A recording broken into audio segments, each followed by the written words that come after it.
Hello বন্ধুরা, আমের চাটনি তো আপনারা অনেকেই খান। আমের ঝোল ঝোল চাটনি আমরা ভাতের সঙ্গে চুমুক দিয়ে দিয়ে খাই। তো দেখুন, এর জন্য কড়াইতে সর্ষে শুকনো লঙ্কা ফোড়ন দিয়ে আমটাকে নুন হলুদ দিয়ে ভেজে এবারে একটু বেশি করে জল ঢেলে দেবো। এই দেখুন, বেশি করে জল ঢেলেছি, অনেকটা জল। এবারে ফুটে উঠলে ফিরে আসছি।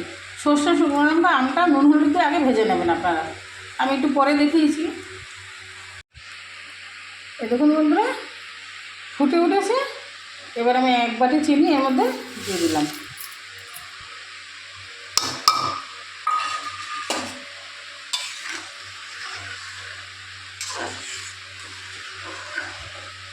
এবার এটাকে আরও 5-7 মিনিট ফুটুক। চিনিটা দেওয়ার পরেও 5-7 মিনিট জোরে জোরে জাল দিয়ে নেব। এই দেখুন বন্ধুরা, ঝোলটা অনেকক্ষণ ফুটেছে। চিনি দেওয়ার পরে মানে ঝোলটা যত ফুটবে টকটা স্বাদ তত বেশি হবে।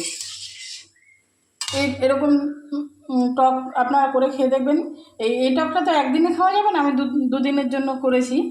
এবার দেখুন, এটা ভাত পাতে বাটি করে একটুখানি দেবেন, দিয়ে চুমুক দিয়ে খেতে গরমকালে খুবই টেস্টিদায়ক একটা রেসিপি।